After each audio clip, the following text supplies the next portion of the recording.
اعوذ باللہ من الشیطان الرجیم بسم اللہ الرحمن الرحیم الحمدللہ رب العالمین والصلاة والسلام علی سید الانبیاء والمرسلین حبیب اللہ العالمین ابوالقاسم محمد اللہم صلی علی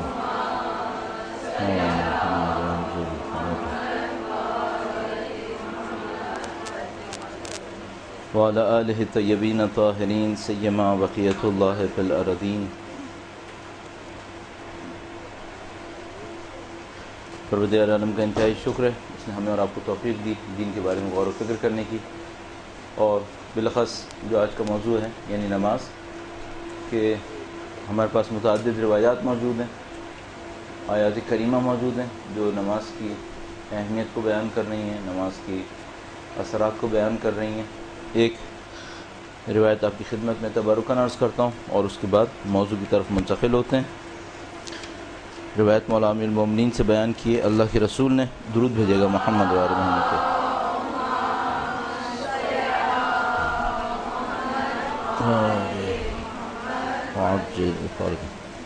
کتاب المواعظ شیخ صدوق کی کتاب ہے، کتاب المواعظ، مواعظ معاوضہ کی جمع مواعظ۔ کتاب المواعظ کے اندر باب دوم ایمان اور مومنین سے متعلق مواعظ، باب دوم ایمان اور مومنین سے متعلق، اس کے اندر حدیث ارشاد فرمائی ہے، اللہ کے رسول نے مولا امیر المومنین سے ارشاد فرمایا، اے علی، 7 اوصاف والے شخص کامل ایمان والے اور ان کے لیے جنت کے دروازے کھلے ہیں۔ 7 اوصاف والے شخص کامل ایمان والے اور ان کے لیے جنت کے دروازے کھلے ہیں۔ نمبر 1، جو مکمل وضو کرے۔ نمبر 2، نماز اچھے طریقے سے ادا کرے۔ نمبر 3، اپنے مال کی زکوٰۃ دے۔ نمبر 4، اپنے غصے کو روکے۔ نمبر 5، زبان کو قابو میں رکھے۔ نمبر 6، اللہ سے گناہوں کی معافی مانگے۔ نمبر 7، اہل بیت رسول سے خیر خواہی کرے، بھلائی کرے، نیکی کرے۔ اللہم صلی علی محمد۔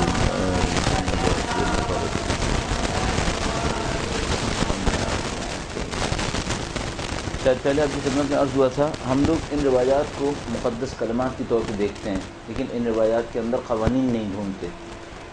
اگر ہم ان کے اندر قوانین ڈھونڈنا شروع کر دیں، ہماری زندگی کے بہت سارے راز کھلیں گے اور بہت ساری چیزیں ہمارے لیے آسان ہو جائیں گی۔ متعدد قوانین آپ کی خدمت میں اشارتاً عرض ہوئے تھے، آج ایک قانون عرض کرتا ہوں۔ یہ روایت مولا چھٹے امام سے ہے، درود بھیجے گا محمد و آل محمد پہ۔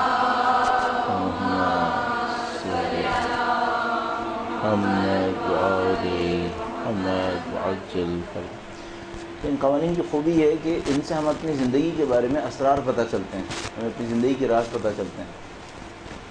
مولانا نے فرمایا، جو شخص خدا کے دوست کی حاجت پوری کرنے کے لیے، میں عین الفاظ پہ تاکید کروں گا، جو شخص خدا کے دوست کی حاجت پوری کرنے کے لیے مقام حاجت تک چل کر نہ گیا، جو شخص خدا کے دوست کی حاجت پوری کرنے کے لیے مقام حاجت تک چل کر نہ گیا، وہ دشمن خدا کی حاجت روائی کے لیے چل کر جانے کی آفت میں مبتلا ہوگا۔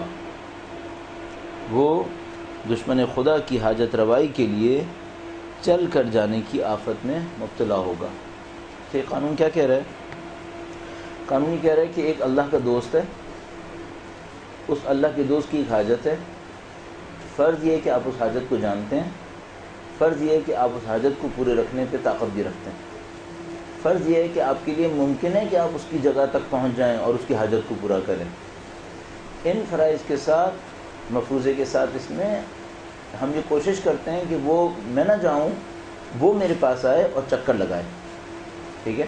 بس فرض یہ ہے کہ ایک خدا کا دوست ہے، اس کی ایک حاجت ہے جس کو میں جانتا ہوں، اس کی حاجت کو پورے کرنے پر میری طاقت بھی ہے، اور میرے لیے ممکن ہے کہ میں اس کی جگہ تک پہنچ کر اس کی حاجت کو پورا کروں، لیکن میں کہتا ہوں میں نہیں جاؤں گا، وہ میرے چکر لگائے، اور اس کو بلاتا ہوں اپنے پاس۔ ایسی صورت میں کیا ہوگا یہ ہوگا کہ اب جو میں نے مومن کی حاجت کے لیے، خدا کے دوست کی حاجت کے لیے اس کی جگہ تک جانا قبول نہیں کیا تھا، اب کسی دشمن خدا کی حاجت کو پورا کرنے کے لیے میں اس کی جگہ تک جاؤں گا، ٹھیک ہے؟ اور خدا مجھے اس آفت میں مبتلا کر دے گا کہ میں جاؤں گا دشمن خدا کی حاجت پوری کرنے کے لیے اس کی جگہ تک، صحیح ہے؟ یعنی ایک عجیب صورتحال یہ کہ حاجت دشمن خدا کی ہوگی اور پھر بھی میں جا رہا ہوں گا. کیوں جا رہا ہوں گا؟ اس وجہ سے کہ جب خدا کے دوست کی حاجت پوری کرنے کا ٹائم آیا تھا تو میں نہیں گیا تھا، میں نے وقت نہیں لگایا تھا.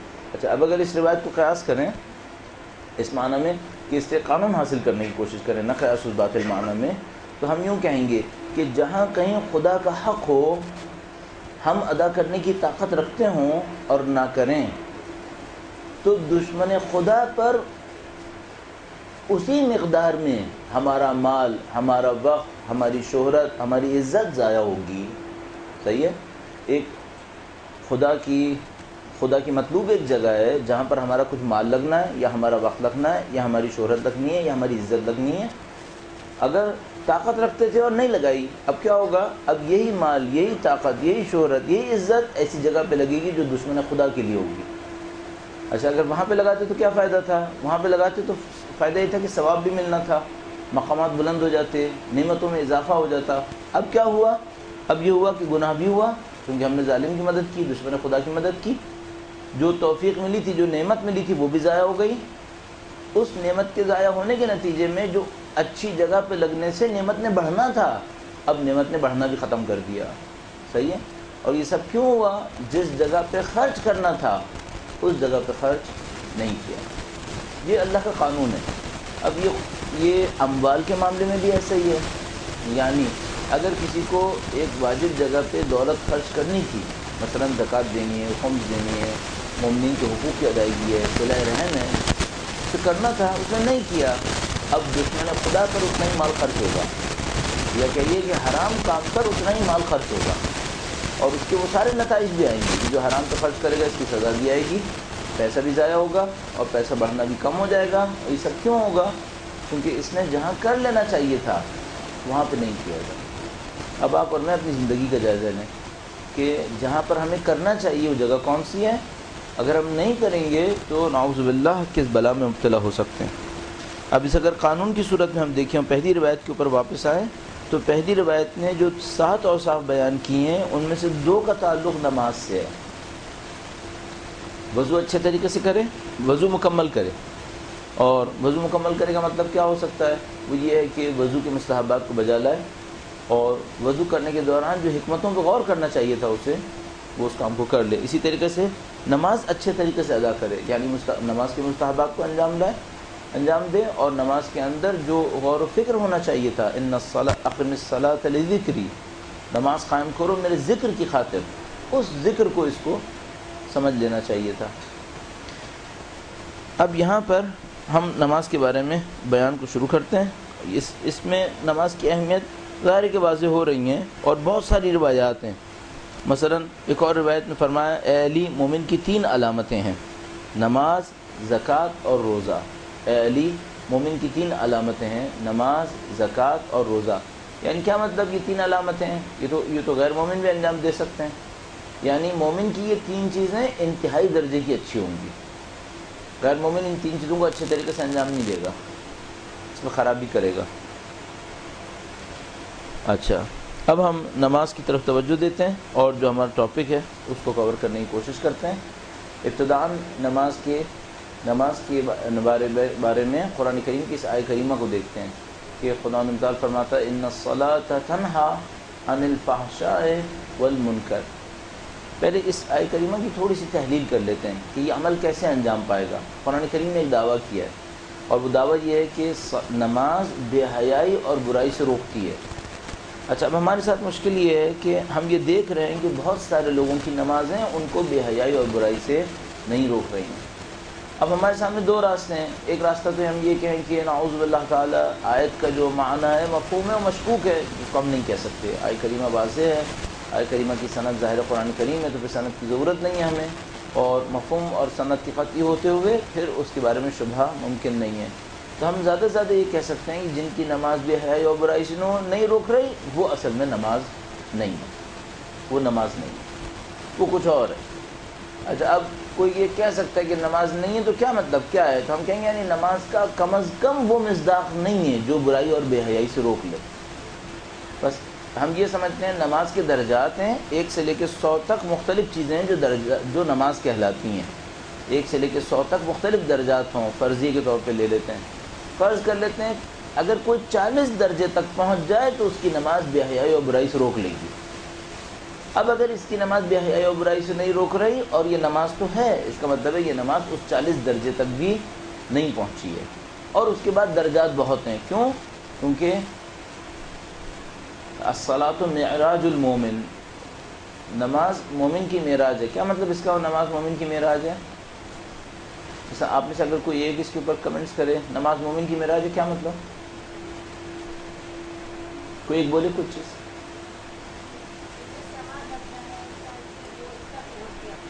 کیا مطلب؟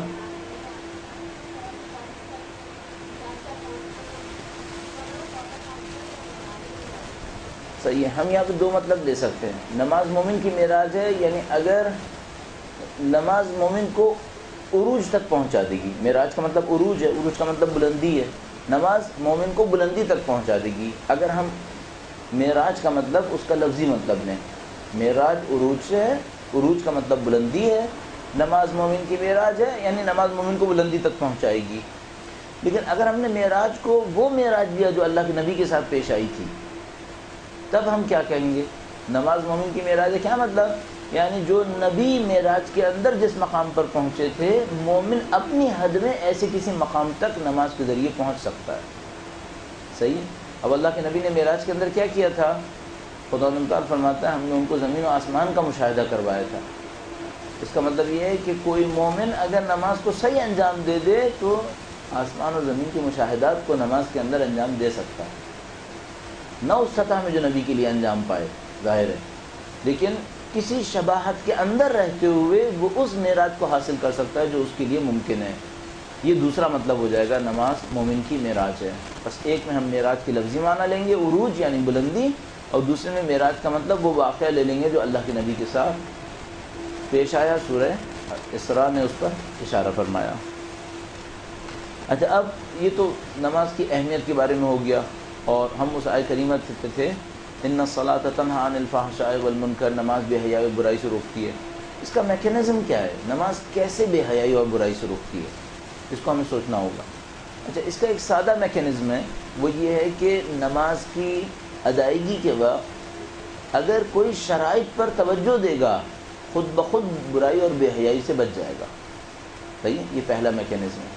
وہ یہ ہے کہ مثلا اگر کوئی نماز پڑھنے کھڑا ہوا ہے تو جو نماز کی جگہ ہونی چاہیے وہ غصبی نہیں ہونی چاہیے، اس کے کپڑے غصبی نہیں ہونے چاہیے، اس کے کپڑے پاک ہونے چاہیے، اس کے دل میں بغض نہیں ہونا چاہیے، اس کے دل میں مومنوں کے لیے کینہ نہیں ہونا چاہیے۔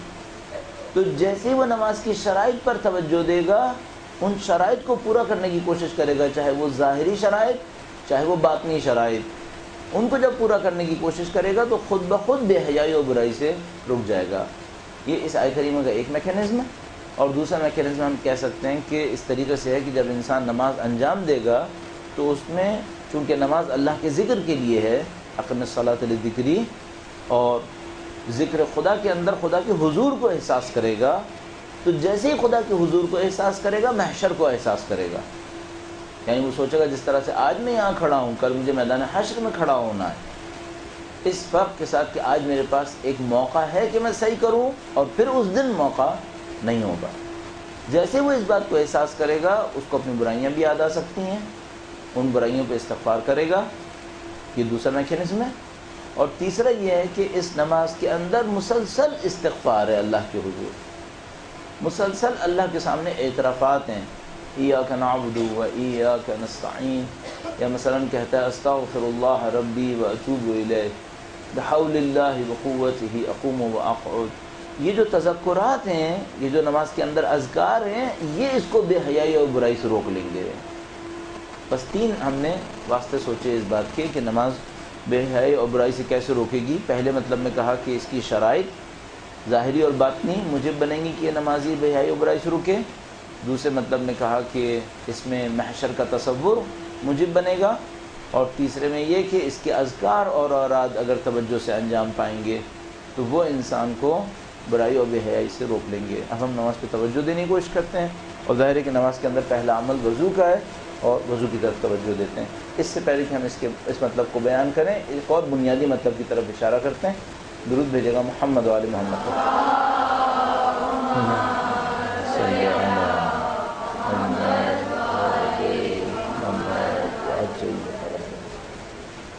تو بنیادی مطلب اس لحاظ سے انتہائی توجہ طلب ہے کہ دین کے اثر اور بے اثر ہونے کا سبب بن سکتا ہے۔ دین اثر دے گا یا نہیں دے گا، اس پہ متوقف ہوگا۔ وہ کیا ہے؟ وہ یہ ہے کہ آپ دین کو ایک کھوکھلے لبادے کی طرح مت دیکھیں۔ آپ دین کو صرف ایک ظاہری لباس کی طرح مت دیکھیں۔ اس دین کے اندر ایک روح ہونی چاہیے۔ اگر میرے اور آپ کا دین صرف اس کھال کی طرح ہے جو اوپر چڑھی ہوئی ہے اور اس میں روح نہیں ہے، اس کا مطلب ہے یہ دین اثر نہیں کرے گا، یہ دین بے اثر رہے گا۔ اچھا، اس دین میں مشکل یہ ہوگی کہ یہ اتنا بے دین نہیں ہے کہ جگائے کہ میں بے دین ہوں، اور اتنا دیندار بھی نہیں ہے کہ اثر دے دے۔ تو یہ انسان سے کھیلتا رہے گا۔ کیسے کھیلتا رہے گا؟ کہ اگر میرے پاس دین ہے اور ہونے کے باوجود دین نہیں ہے در حقیقت، کیونکہ باطن میں کچھ بھی نہیں ہے، یہ ایک کھوکھلی چیز ہاتھ میں لیے گھومتا رہے گا اور سمجھتا رہے گا کہ میرے پاس دین ہے۔ اب اس میں کیسے؟ مثال کے طور پر نماز ہمیشہ پڑھتا رہے گا، اس کی شرائط پر انتہائی دقت کرے گا۔ کن شرائط کے اوپر؟ ظاہری شرائط کے اوپر۔ تلفظ صحیح ہے یا نہیں ہے، میری کمر کس درجے کی تھی، میرے سجدے کے اندر ہاتھ کہاں پہ تھے، ان سب پہ خوب غور کرے گا۔ کرنا بھی چاہیے، اس سے نماز میں خوبصورتی آتی ہے، لیکن اس کے پیچھے ایک روح بھی ہونی چاہیے۔ اگر وہ اس روح پہ توجہ نہ دے، اس کا مطلب یہ ہے کہ یہ کھیل رہا ہے دین سے، بالکل آپ کے حجاب کی طرح۔ اگر گڑبڑ ہو جائے، مثال کے طور پر کیا ہے، جب ہم ایران میں ہوتے تھے تو ہم احساس کرتے تھے، نعوذ باللہ کسی پہ طنز کرنا مقصود نہیں ہے، لیکن میں صرف عرض کر رہا ہوں، احساس کرتے تھے کہ بعض خواتین انتہائی پردے میں ہونے کے باوجود انتہائی بے حیا ہوتی تھیں، اور احساس کرتے تھے کہ بعض خواتین برے پردے میں ہونے کے باوجود انتہائی باحیا ہوتی تھیں۔ اچھا، میرا اپنا جنرل اسسمنٹ یہ ہے کہ پاکستان کی عورت بہت باحیا ہے، بہت باحیا ہے۔ اب یہ ہے کہ آہستہ آہستہ ہم اس صفت کو کھو رہے ہیں، آہستہ آہستہ یہ صفت جا رہی ہے ہمارے ہاتھ سے۔ دوسری قوموں نے جلدی کھوئی ہے، مثلا شاید سب سے پہلے جن قوموں نے اس صفت کو کھویا ہے مسلمانوں میں سے، وہ ترکی کے لوگ تھے۔ ترکی سب سے پہلے اس معاملے کے اندر بے حیائی کی طرف گئے۔ اسی طرح ایرانی بھی بہت تیزی سے بے حیائی کی سمجھ گئے، اور مثال کے طور پر ملیشینز اور دوسری قومیں بہت تیزی سے گئیں، عرب بھی کافی تیزی سے۔ لیکن شاید برصغیر نے اب تک ریزسٹ کیا ہے، برصغیر نے اب تک مقابلہ کیا ہے۔ اچھا، اس حیا اور بے حیا کا گرچہ تعلق پردے سے ہے، لیکن بعض اوقات دھوکہ دے سکتا ہے۔ وہ کیسے؟ ممکن ہے کہ ایک عورت انتہائی پردے دار ہو لیکن بے حیا ہو، یہ ہو سکتا ہے۔ اس طرح کا ایک دین ہر طرف آ سکتا ہے۔ مثال کے طور پر کیا ہے، انتہائی نمازی ہے لیکن انتہائی بے دین ہے۔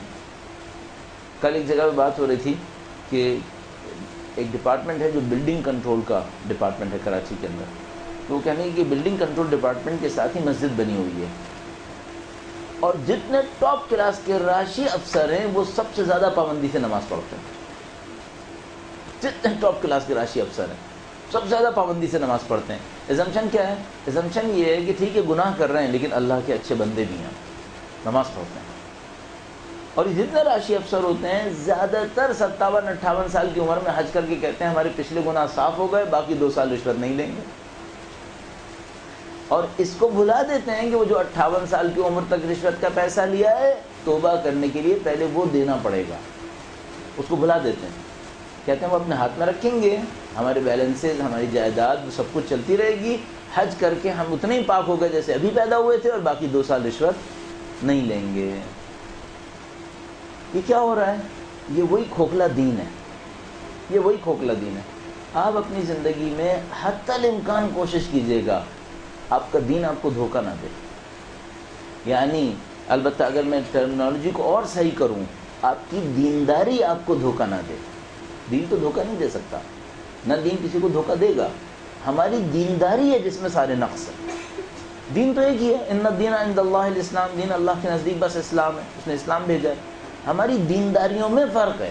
کہ جو فرقے ہیں یہ دینداری کے ہیں نہ کہ دین کے. اور جو لوگ کہتے ہیں نا دین میں اتنے فرقے کیوں ہیں، ان کو یہ بتانا پڑے گا کہ دین میں فرقے نہیں ہیں، دینداری میں فرقے ہیں. اور جتنے مسائل ہمارے ساتھ ہیں یہ ہماری دینداری کے مسائل ہیں. بس ہماری دینداری ہمیں دھوکہ نہ دے کہ وہ کھوکھلے خول کی طرح چلتی رہے، اندر سے خالی ہو چکا ہو، اور ہمیں اطمینان دلائے کہ میرا مخرج صحیح ہے، میں نے تمام چیزوں کی پیروی کر لی ہے. نہیں، ابھی پیچھے بہت کچھ باقی ہے. اور اس کھوکھلے دین کی ایک نشانی وہ سوال بنتا ہے جو ہم لوگوں کے سامنے بار بار آتا ہے، وہ یہ کہ ہم نماز پڑھتے ہیں، ہم روزہ رکھتے ہیں، ہم نے یہ کر لیا، ہم نے وہ کر لیا، اب دین میں کیا بچا ہے؟ یہ سوال واضح طور پہ بتا رہا ہے کہ ان کا دین کھوکھلا ہے. انہوں نے ظاہر کے چند احکام کو پورا کرنے کے بعد یہ سمجھا ہے کہ دین ختم ہو گیا ہے، اور اس کے بعد اب اللہ سے طلبگار ہیں کہ اے خدا جنت کا کوئی مرحلہ ایسا نہ بچے جو تو ہمیں نہ دے، کیونکہ ہم نے سب کچھ کر لیا ہے. ان کو نہیں پتا کہ یہ ظاہر ہے، ابھی پیچھے بہت کچھ باقی ہے جو ہم لوگوں کے لیے ظاہر ہے، چونکہ ہم اس وادی میں اترے ہی نہیں ہیں. یہ بالکل ایسے ہی ہے جیسے کوئی یہ سمجھ رہا ہو کہ اس زمین کو کھودیں تو نیچے کچھ نہیں ہے، اور اگر کھودے اور اس کو پتہ چلے کہ کیا کچھ ہے تو پھر وہ کہے گا کہ اچھا یہ تو ایک اور دنیا شروع ہو گئی ہے. یا کوئی یہ سمجھے کہ اس دنیا میں آسمان کے اوپر کچھ نہیں ہے، اور جب وہ ایک دفعہ آسمان میں جائے تو دیکھیے اتنے کرات اور سیارات اور سیارات، تو اس کے بعد دیکھیے یہاں پہ بہت کچھ ہے. بالکل اسی طرح ہم لوگ اس ظاہر دین کے اندر، دینداری کے اندر اپنے آپ کو مبتلا کر لیں اور اس کی باطن سے ناآگاہ ہوں، اور اس کے بعد کہیں کہ دین یہی تھا جو ہم نے کیا ہے، تو پھر تو مشکل ہو جائے گی. دینداری ہماری نقصان پہنچائے گی، ہمیں اس باطن کی طرف ضرور جانا پڑے گا. اچھا، اب یہ خطرہ بھی ہے کہ کوئی یہ کہے ہم باطنی مذہب ہو گئے ہیں اور ہمیں ظاہر کی ضرورت نہیں ہے. مثال کے طور پر آخانیوں نے تقریباً یہی دعویٰ کیا ہوا ہے، اسماعیلی کمیونٹی نے تقریباً یہی دعویٰ کیا ہوا ہے. انہوں نے کہا ہم باطنی مذہب ہیں. باطنی مذہب کیا ہے؟ یعنی ہم باطن سے عبادت کرتے ہیں، ہمیں ظاہر کی عبادت کی ضرورت نہیں رہی ہے. لہذا جب ان کو نماز پڑھنا ہوتا ہے تو ایک حلقے میں بیٹھ جاتے ہیں، اس حلقے کے درمیان میں مثلا ٹیپ ریکارڈر کے ذریعے یا کوئی فرد ہوتا ہے وہ بول رہا ہوتا ہے اور سب لوگ اس کو سن رہے ہوتے ہیں. یہ ان کی نماز کہلاتی ہے. اور اس کے اندر 4-5 بریکس ہوتے ہیں، جیسے نماز جنازے کے اندر ایک بریک ہوتا ہے، جیسے آپ نے اللہ اکبر کہا پھر دوبارہ شروع ہوا، اس طرح اس کے اندر 4-5 ہوتے ہیں. لیکن نہ رکوع ہوتا ہے، نہ سجود ہوتا ہے، نہ قیام ہوتا ہے. سب کا سب وہ تشہد کی شکل میں بیٹھے ہوئے ہوتے ہیں. اور یہ سب کیا کہتے ہیں؟ یہ لوگ کہتے ہیں ہم باطنی مذہب ہیں، ہمیں عبادت اور شریعت کی ظاہر کی ضرورت نہیں رہی ہے. سب غلط بات ہونی چاہیے، طے شدہ کی غلط ہے. جب انبیاء اور ائمہ کو اس ظاہر شریعت کی پیروی کرنی تھی تو اس ظاہر شریعت سے ہم جیسا کوئی بے نیاز کیسے ہو سکتا ہے؟ اور اگر ائمہ اور اولیاء اس باطن شریعت کی طرف ہدایت دے رہے ہیں تو کوئی کیسے ہو سکتا ہے کہ اس باطن سے بے نیاز ہو جائے؟ اس کا مطلب ہے ہمیں دونوں کی ضرورت ہے، دونوں پہ توجہ دینی ہوگی. اب مثلا وضو کرنا شروع کرے، کہاں سے شروع کریں؟ بسم اللہ الرحمن الرحیم. اگر ہم اس موضوع کو اب یہاں پہ شروع کرتے ہیں انشاءاللہ خدا تعالیٰ سے توفیق طلب کرتے ہیں کہ یہ صرف جاننے کی حد میں نہ ہو بلکہ ہمارے عمل کے اندر بھی انشاءاللہ بہتری اور کمال حاصل ہو انشاءاللہ تعالیٰ. درود بھیجے محمد و آل محمد.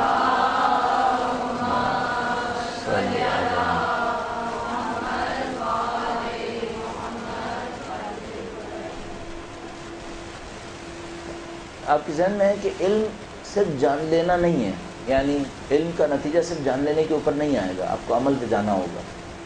اچھا، عمل کے لیے کیا کریں؟ پہلے مرحلے میں جو وضو کے اعمال کی دعائیں ہیں ان دعاؤں کو کسی نہ کسی طریقے سے یا یاد کرنے کی کوشش کریں یا پڑھنے کی کوشش کریں. اچھا، اس کا سادہ طریقہ کار یہ ہو سکتا ہے کہ مثال کے طور پر توضیح المسائل کے اندر وہ دعائیں لکھی ہوئی ہوں، آپ ان دعاؤں کو نکالیں اور اس کو آپ اپنے گھر میں کسی ایسی جگہ پہ لگا دیں کارڈ وغیرہ کی صورت میں جہاں پر آپ وضو کرتے ہیں. اس کو سائیکل اسٹائل کر لیں یا اس کو پلاسٹک کوٹنگ کر لیں.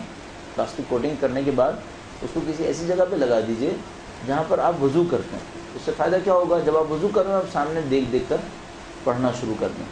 کچھ عرصے تک آپ پڑھتے رہیں گے، وہ دعائیں آپ کو خود بخود حفظ ہو جائیں گی، اور اس کے بعد پھر وہ کارڈ نہیں بھی ہوا تو آپ کو کوئی مسئلہ پیش نہیں آئے گا. اچھا، ان دعاؤں کے اندر ان اعمال کے پیچھے جو مصلحت ہونی چاہیے ان مصلحتوں پر اشارہ ہوا ہے، اچھا اشارہ ہوا ہے، اور اگر کوئی چاہے تو ان سے بہت کچھ سیکھ سکتا ہے۔ مثال کے طور پر نماز پڑھنا شروع کرتا ہے، وضو کرنے کے لیے جا رہا ہے، سب سے پہلے اپنے آپ سے پوچھے اس وضو کا مطلب کیا ہونا چاہیے۔ ایک سادہ سا کام ہے، آپ نے پانی لینا ہے، آپ نے جسم کے کچھ اعضاء کے اوپر پانی یا براہ راست ڈالنا ہے یا بالواسطہ ڈالنا ہے۔ براہ راست ڈالنے کو ہم دھونا کہتے ہیں، بالواسطہ لگانے کو ہم مسح کہتے ہیں۔ آپ نے یہی کام کرنا ہے، کل کام یہی ہے۔ آیا کل یہی ہے یا اس کے پیچھے کچھ اور ہے؟ اب ہو یہ رہا ہے کہ یہ عمل جگہ جگہ ہمیں روح عبادت کی طرف توجہ دلانے کے لیے، البتہ ہم اس کی جسمانی اسرار کو فی الحال بھی نہیں جان پائے۔ یعنی حقیقت یہ ہے کہ ہمیں ابھی تک نہیں پتہ کہ اگر وضو چہرے کا اوپر سے نیچے کے بجائے نیچے سے اوپر ہو تو جسم پہ اثر کیا ہے اس کا، یہ ہمیں نہیں معلوم۔ ہم فی الحال تابع شریعت ہوتے ہوئے اوپر سے نیچے کر رہے ہیں، شاید کبھی سائنس میں کوئی ڈیولپمنٹس ہوں اور ہمیں پتہ چلے کہ نیچے سے اوپر کرنے میں نقصان کیا ہے اور اوپر سے نیچے کرنے میں فائدہ کیا ہے، شاید کوئی ہمیں بعد میں پتہ چل جائے۔ کچھ پوائنٹس پتہ چلتے ہیں لیکن وہ اتنے قیمتی نہیں ہیں کہ ہم یہ سوچیں شریعت ان کی خاطر ہوئی ہوگی۔ کچھ پوائنٹس پتہ چلتے رہتے ہیں لیکن وہ اتنے زیادہ قابل اتنا نہیں ہے۔ فی الحال ہم یہ سوچتے ہیں ہمیں نہیں معلوم ان کے جسمانی اسرار کیا ہیں، کچھ کے شاید اندازہ ہوتے ہیں لیکن کچھ کے نہیں معلوم، لیکن کم از کم یہ سمجھ میں آتا ہے اس کے کچھ روحانی اسرار ہونے چاہیے۔ مثلا آپ نے پانی کو دیکھا، دعا کیا ہے اس موقع کے اوپر؟ حمد اس خدا کی جس نے پانی کو پاک و پاکیزہ خلق کیا اور پاکیزہ کرنے والا بنایا، صحیح ہے؟ اس کو طہور بنایا وَلَمْ يَجْعَلْهُ نَجِسًا، اس کو طہور بنایا، طہور خود بھی پاکیزہ ہے دوسروں کو بھی پاکیزہ کرتا ہے، ٹھیک ہے؟ اس کے پیچھے راز کیا ہو سکتا ہے؟ خدایا ہم ایسے ہوں کہ خود بھی پاکیزہ ہوں دوسروں کو بھی پاکیزہ کر دیں، ہمیں بھی طہور بنا دے۔ اس نے مٹی کو طہارت دی ہے، اس نے پانی کو طہارت دی ہے، کیا اپنی بہترین مخلوق کو طاہر و طہور نہیں دیکھنا چاہتا؟ یقیناً طہور دیکھنا چاہتا ہے کہ اس کی بہترین مخلوق خود بھی طاہر ہو اور دوسروں کے اندر طہارت کا سبب بنے۔ تو یہ ایک اشارہ ہمیں وہاں سے ملتا ہے کہ ہماری زندگی کا ہدف کس طرف ہونا چاہیے، صحیح؟ اس طرح ہر عمل کے پیچھے ہمیں کوئی نہ کوئی مصلحت ملتی چلی جائے گی اور ان مصلحتوں کو ہم دیکھنا شروع کر دیتے ہیں۔ مثال کے طور پر آپ ہاتھ دھو رہے ہیں، کیا مصلحت سوچ سکتے ہیں ہاتھ دھونے کے پیچھے؟ ہم مثال کے طور پر ہاتھ دھو رہے ہیں اور ہاتھ دھوتے ہوئے سوچ سکتے ہیں کہ خدایا میں نے ان ہاتھوں سے کچھ گناہ کیے ہوں گے، اب ان گناہ آلود ہاتھوں کو تیری بارگاہ میں اٹھانا میرے لیے اچھا نہیں ہے، میں پہلے ان ہاتھوں کو دھو رہا ہوں اور ان ہاتھوں کو دھونے کے ساتھ ساتھ تجھ سے التجا کر رہا ہوں کہ خدایا میری روح کو بھی پاکیزہ کر دے۔ جس طرح میں یہ ہاتھ تیری بارگاہ میں نجاست کے ساتھ نہیں اٹھا سکتا، میں روح کو کیسے لے کر، نجس روح کو لے کر تیری بارگاہ میں پہنچوں؟ تو اپنے ان ہاتھوں کی طہارت کے پیچھے اپنے اعمال کی طہارت کو خدا تعالی سے طلب کر لے اور خدا تعالی سے طلب کرے خدایا میں تیری بارگاہ میں پہنچنے والا ہوں تو میری روح کو پاکیزہ کر دے تاکہ میں اچھے طریقے سے تیری بارگاہ میں پہنچوں، بالکل ایسے جیسے ہم گندے ہاتھوں کے ساتھ کسی دوسرے سے ہاتھ نہیں ملانا چاہتے اور اللہ کے سامنے حاضر نہیں ہونا چاہتے۔ اسی طریقے سے جب فرمائے کہ اپنے منہ میں پانی ڈالے کہ کلی کرے، تو اس موقع پر کس بات کو سوچے؟ کسی کے ذہن میں ہے وہ دعا؟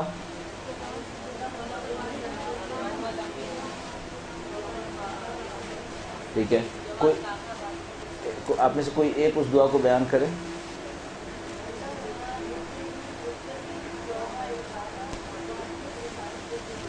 ہاں، خداوندہ جس دن میں تجھے ملوں تو میری زبان کو بند نہ کر اور میری حجت کو پورا کر دے اور میری زبان پر اپنے ذکر کو جاری فرما دے۔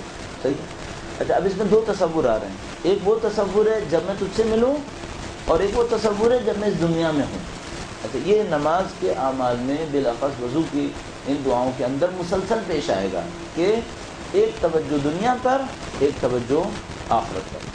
صحیح؟ بس پہلے جملے فرمایا خدایا کہ جب میں تجھ سے مل رہا ہوں تو میری زبان کو بند نہ کر، میری حجت کو پورا کر دے اور میری زبان پر اپنے ذکر کو جاری فرما دے۔ دنیا میں ذکر کو جاری کر دے اور آخرت میں میری حجت کو میری زبان کے اوپر جاری کر دے۔ اچھا، اب یہاں پہ ذرا سی دیر رک کر ذکر کا مطلب کیا ہوا؟ ذکر کا مطلب یہ ہوا کہ خدا متعال کی یاد میرے ذہن میں آ جائے، بس۔ ذکر کا مطلب زبان کا ورد نہیں ہے۔ عربی میں بظاہر ایسا ہے کہ کوئی دو لفظ 100% ایک جیسے نہیں ہونے چاہیے، گرچہ عربی میں ایک اس طرح استعمال کرتے ہیں جس کو وہ مشترک کہتے ہیں کہ مثلا ایک لفظ کے 2 معنی ہو سکتے ہیں، اور اسی طرح 2 معنی کا ایک لفظ ہو سکتا ہے، ٹھیک ہے، لیکن معمولاً وہ یہ کہتے ہیں کہ کوئی نہ کوئی فرق ضرور ہوگا، کوئی نہ کوئی فرق ضرور ہوگا۔ تو اگر مثال کے طور پر ذکر کا مطلب یہ لیں کہ زبان کے اوپر جاری کرنا، تو ورد بھی پھر یہی ہے، ورد بھی یہی ہے۔ اور ذکر و ورد میں ہم کیا فرق رکھیں گے؟ ورد تقریباً وہ حالت ہے جس میں لفظ کے معنی پہ توجہ نہیں ہے، اور ذکر وہ حالت ہے جس میں لفظ کے معنی پر بھرپور توجہ ہے، بھرپور توجہ ہے۔ ذکر میں لفظ علامت ہے، ورد میں لفظ ہدف ہے، صحیح ہے۔ اور جب آپ ذکر کرتے ہیں تو لفظ صرف ایک علامت ہوتی ہے اس کے مفہوم کے لیے، اور جب آپ ورد کر رہے ہوتے ہیں تو معمولاً لفظ ہی ہدف ہوتا ہے۔ اب آپ تصور کیجئے گا، یہ جو ہم تسبیح پڑھتے ہیں یہ ہمارا ذکر ہے یا ورد ہے؟ یہ معمولاً ورد ہے، ذکر نہیں ہے۔ اور اصل نماز ورد کے لیے نہیں ہے، اصل نماز ذکر کے لیے۔ یہ ہماری کمی ہے، اور اسی کمی کو ہم آہستہ آہستہ پورا کرنے کی کوشش کر سکتے ہیں کہ ہمارے اور آپ کی عبادات کے اندر یہ کمی پوری ہوتی چلی جائے، صحیح۔ اس کے بعد خدا متعال کے حضور وضو کرتے وقت اس نے ناک میں پانی ڈالا ہے، اور ناک میں پانی ڈالتے وقت ایک دعا پڑھی ہے۔ آپ یہاں سے کوئی بتا رہا تھا اس دعا کو؟ ناک میں پانی ڈالتے وقت ایک دعا پڑھنی ہے، کیا ہے؟ زور سے بولیے گا پلیز۔ ہاں،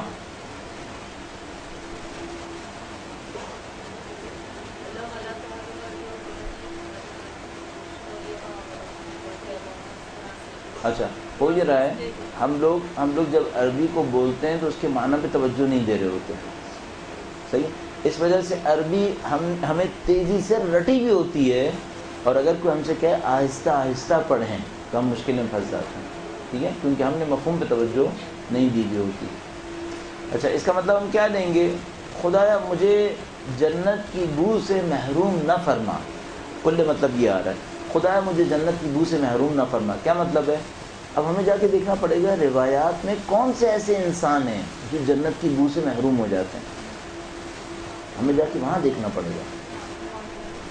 مثال کے طور پر مومنوں کے حقوق ادا نہ کرنے والا، ان پر ظلم کرنے والا، وہ جنت کی بو سے بھی محروم رہے گا۔ آپ کے والدین مثال کے طور پر، وہ جنت کی بو سے بھی محروم رہے گا۔ کل مطلب کیا ہے؟ حقوق الناس کی ادائیگی میں مشکل سے 2-4 انسان جنت سے محروم رہے گا، یعنی اس کی بو سے بھی محروم رہے گا، ٹھیک ہے۔ اب یہ عمل ہمیں کیا یاد دلا رہا ہے؟ ہمیں یاد دلا رہا ہے کہ ہمیں اپنے اعمال کے اندر ایک توجہ دینی ہوگی۔ اب وہ جو میں نے آپ سے عرض کیا تھا، ہمیں بعض جسمانی نشانیوں کا پتہ چل گیا ہے لیکن بعض کا پتہ نہیں چلا ہے۔ ان میں سے ایک کا یہ پتہ چلا ہے کہ اگر کوئی ناک میں پانی لیتا ہے، اچھا ناک میں پانی لینا ایک وہ ہوتا ہے جو ہم لوگ کرتے ہیں، ایک وہ ہوتا ہے جس کو استنشاق کہتے ہیں۔ استنشاق کیا ہے؟ استنشاق یہ ہے کہ اتنا پانی گھسیٹا جائے کہ ناک کے اندر تک پانی چلا جائے، ٹھیک ہے، البتہ اتنا کہ بس ناک کے اندر گیا ہے، ٹھیک ہے۔ اگر کوئی اتنا ہی کرے تو بعض لوگوں کے لیے تو بہت ہی تکلیف دہ ہو جائے گا، بعض لوگوں کے لیے بہت تکلیف دہ ہوگا، لیکن عجیب بات یہ ہے کہ اس سے بہت ساری بیماریوں کا علاج ہو سکتا ہے، اس سے بہت ساری بیماریوں کا علاج ہو سکتا ہے۔ ہمارا قوم میں ایک دوست ہوا کرتا تھا، فرینچ تھا، اس کی ماں عیسائی تھی، باپ مسلمان تھا، الجزائر کا مسلمان باپ تھا اور ماں جو تھی وہ فرینچ تھی۔ خود فرینچ تھا، انقلاب اسلامی آنے کے کافی عرصے کے بعد وہ مسلمان ہوا، اور مسلمان ہونے کے بعد پتہ نہیں کس طریقے سے جد و جہد کر کے خود دینی تعلیم کے لیے آ گیا۔ پہلے مسلمان ہوا اہل سنت، پھر وہاں سے شیعہ ہوا، اور شیعہ ہونے کے بعد وہ قم تعلیم کے لیے آ گیا۔ قم میں مدرسہ حجتیہ میں پڑھتا تھا، پھر جس زمانے میں ایران عراق کی جنگ ہو رہی تھی یہ محاذ پہ گیا، آخری محاذ میں شہید ہو گیا، اور قم میں بہشت زہرا میں یہ دفن ہوا گیا، بہشت معصومہ میں، صحیح۔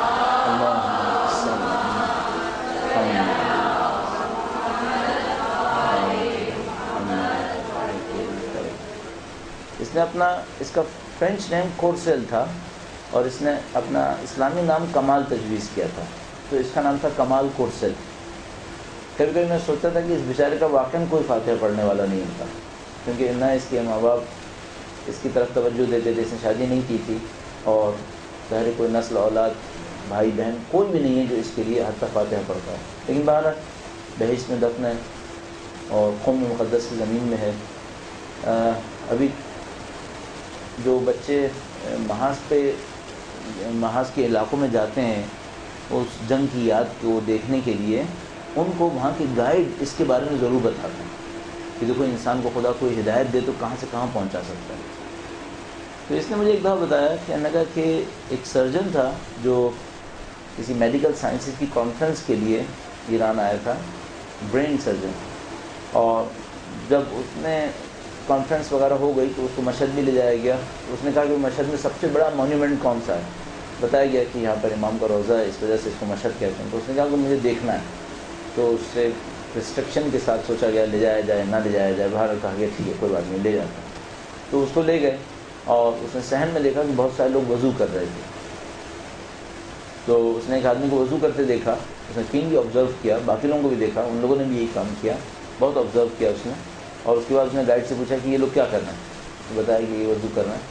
تو اس نے کہا کہ یہ جو پارٹ ناک میں ڈالنے والا ہے یہ ضروری ہے؟ کہا نہیں واجب تو نہیں ہے لیکن مستحب ہے، اچھا اس کو کرنا چاہیے۔ کہنے لگا کہ اس میں کیا حکم ہے؟ اب وہ جو گائیڈ تھا مثلا وہ بھی پریشان ہوا، اس نے کہا پتہ نہیں فقہی حکم کیا ہوگا، میں کیا بتا دوں۔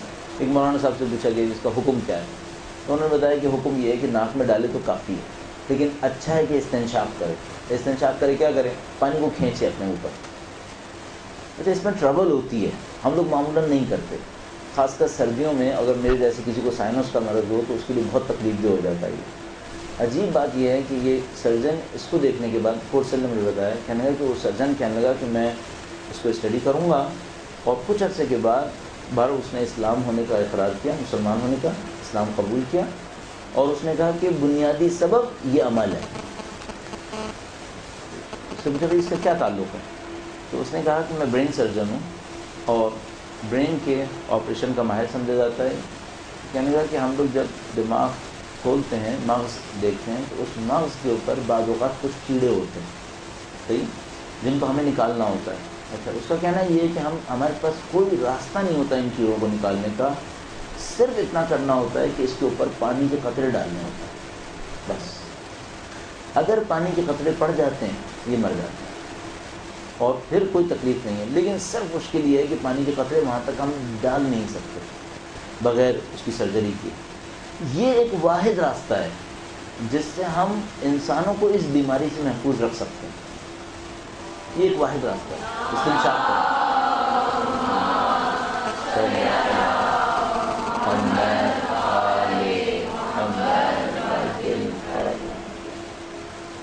اب تعجب کی بات یہ ہے کہ ہمارے پاس یہ ہے اور ہم نہیں کریں گے، ہم نہیں کر رہے۔ مجھے یہ سمجھ میں آیا کہ جس طرح ابھی آپ کی خدمت میں عرض ہوا کہ اگر ایک اللہ کے دوست کی حاجت روائی کے لیے نہیں گئے اس کے مقام تک تو ظالم کی حاجت روائی کے لیے جانا پڑے گا، اسی طرح بہت سارے قوانین ہمارے پاس ہیں، اگر ہم کر ڈالیں تو ہم سے بڑھ کر کامیاب کوئی نہیں ہے۔ مشکل یہ ہے کہ ہم کر نہیں رہے۔ اچھا ابھی میں آپ کو ایک ڈاکٹر کا واقعہ سناؤں، اب آپ شاید کر لیں گے اور اپنے امام کے کہے پہ نہیں کر رہے، یہ گڑبڑ ہو رہی ہے۔ ہم اپنے دین کا ثبوت بھی کہیں اور سے مانگ رہے ہیں، دین پر اعتماد نہیں کر رہے۔ کاش ہم لوگ اپنے دین پہ اعتماد کرنا شروع کریں کہ اگر ہمارے امام نے کہہ دیا ہے، ہمارے نبی نے کہہ دیا ہے، ہماری کتاب میں ہے، ہاں یقین کرنے سے پہلے آپ اس کو جستجو کر لیں کہ ہے یا نہیں ہے۔ اگر ثابت ہو جائے کہ ہے پھر کسی ڈاکٹر کی تائید کا انتظار مت کریں، پھر کریں اس کے اوپر عمل۔ اور میں سوچتا ہوں کہ بھئی اگر اب بھی ہم عمل میں نہیں آزمائیں گے تو کب آزمائیں گے؟ ہمیں دین کی حقیقت کب پتہ چلے گی؟ تو جو بات سمجھ میں آتی ہے پہلے آپ جستجو کر لیں دین میں ہے یا نہیں ہے۔ اگر آپ کے لیے ثابت ہو جائے، مثلا ممکن ہے کوئی یہ کہے استنشاق دین کا حصہ نہیں ہے، صرف ناک میں ڈالنا دین کا حصہ ہے، پہلے معلوم کر لیں فقہی لحاظ سے استنشاق ناک سے پانی کھینچنا دین کا حصہ ہے یا نہیں ہے۔ اگر دین کا حصہ ہے تو پھر دن میں کم از کم 1 دفعہ کرنا. آپ نے 3 دفعہ تو کم از کم واجب وضو کرنا ہی ہے نا. 1 دفعہ کم از کم یہ کرنا ہے. کیوں نہیں کہتا 5 دفعہ؟ اگر کوئی ایسی واجب مصلحت ہوتی تو خدا بھی واجب کر دیتا, خدا بھی واجب کر دیتا. اس کا مطلب کوئی واجب مصلحت نہیں ہے, کم از کم یہ کریں 1 دفعہ کریں. اچھا, یہ مجھے احساس ہے کہ تھوڑا سا احتیاط ہی کرنی پڑے گی کہ جن کو کچھ سائنس وغیرہ کی پرابلم ہو شاید ان کے لیے نقصان دہ ہو سکتا ہے. تو یہ احتیاط کر لیں کہ زیادہ نہ ہو, کہیں اب کوئی اور مشکل بن جائے, کیونکہ پہلے سے کچھ ہوا ہے. ٹھیک ہے, اس میں بس یہ احتیاط کر لیجیے گا. البتہ میں نے سنا ہے, ایک ڈاکٹر نے مجھے بتایا کہ اگر کسی کو گرمیوں میں سائنس ہو, گرمیوں میں سائنس کی پرابلم ہو تو اس کے لیے یہ بہت اچھا ہے. مجھے بتایا تھا. لیکن میرے خیال سردیوں میں کسی کو سائنس کی پرابلم ہو, جیسے کہ آج کل کا ٹائم ہے, تو اس کے لیے اچھا ہوتا ہوگا. میرے سامنے اس کی تکلیف میں اضافہ ہو جائے گا. تھوڑا سا اس میں احتیاط کرنی پڑے گی. بس یہ ایک عمل ہو گیا جو ناک میں پانی کے ڈالنے کے حساب سے تھا. اب ہم آتے ہیں واجب اعمال کی طرف. اور واجب اعمال کے اندر ظاہر پہلی چیز آپ کے سامنے ہے کہ آپ نے نیت کرنی ہے, اور نیت میں آپ نے کہنا ہے قربتاً الی اللہ. صحیح, جیسے آپ کہیں گے قربتاً الی اللہ, وہ پوری تصویر آپ کے ذہن میں آ جانی چاہیے کہ قربت کا مطلب کیا ہے. اس کا اگر آپ کے ذہن میں ہو تو ہم نے شروع میں آپ کی خدمت میں عرض کیا تھا کہ قربت انسانوں کے اندر اللہ کی اوصاف کا ظہور ہے, کہ جتنی زیادہ اللہ کی اوصاف انسان کے اندر ظاہر ہوں گی وہ اس کی قربت ہے اللہ کے لیے. تو آپ قربت کا تصور لاتے ہی یہ تصور کریں کہ آپ کو اللہ کی اوصاف کو حاصل کرنا ہے, اور ان اوصاف کو حاصل کرنے کے لیے پہلا مرحلہ یہ ہے کہ آپ وضو کر رہے ہیں. اچھا, ممکن ہے کوئی یہ کہ ہم اتنی تفصیل سے اگر سوچ کے وضو کریں تو 10 منٹ لگ جائیں گے. شروع میں 10 منٹ لگیں گے, بعد میں نہیں لگیں گے. بعد میں پھر یہ خود بخود ذہن میں آئے گا. بالکل ایسے جیسے لوگ گاڑی ڈرائیونگ سیکھتے وقت پہلے سمجھ رہے ہوتے ہیں کہ اچھا گیئر تبدیل کرنے کے لیے کیا کیا کرنا ہے, تو اس کے لیے اسٹیپ دے دیتے ہیں, یہ کرو یہ کرو یہ کرو, پھر ایک گیئر چینج ہوگا. آپ کو پوچھے کتنی دفعہ گیئر چینج کرنا ہے, چھوٹی سی ڈرائیو میں سینکڑوں دفعہ, وہ سینکڑوں دفعہ یہ سارے کام کرنے ہیں. لیکن پھر وہ انہی کاموں کو سینکڑوں دفعہ کرے, اس کو پتہ بھی نہیں چلے گا. بلکہ شاید بالکل ایسے ہوگا جیسے گاڑی جو ہے وہ آٹو کے اوپر چل رہی ہے, اسے پتہ ہی نہیں چلے گا کہ کب گھر سے نکلے کب وہاں پہنچ گئے, اور آپ نے سارے کام کر بھی لیے جن کے لیے پہلے ایک ایک کے لیے اسٹیج سوچ رہے تھے کہ یہ اسٹیج تھا یہ اسٹیج تھا. تو شروع میں ایسا ہوگا کہ وضو میں آپ کو لگے گا کہ بہت دیر ہو رہی ہے اور بار بار مشکل پیش آئے گی, لیکن بعد میں اس کے بعد پھر انتہائی آسان ہو جائے گا. ہم آتے ہیں وضو کے اعمال کی طرف اور چہرے کو دھونے کی طرف. چہرے کو دھونے میں کیا اس نے کرنا ہے, وہ یہ کہ وہ پانی کو ڈالے پیشانی میں بال اگنے کی جگہ سے لے کر تھوڑی تک, اور اس دوران میں کیا نیت کرے. ظاہر اس کا فقہی حکم ہے, توضیح المسائل کے اندر تفصیل درج ہے, وہاں سے آپ دیکھ لیں گے. اور اس میں کیا سوچے, آپ دو کے علاوہ کسی اور کو دعا یاد ہو بیان کریں گے. ہاں ہاں, اللہم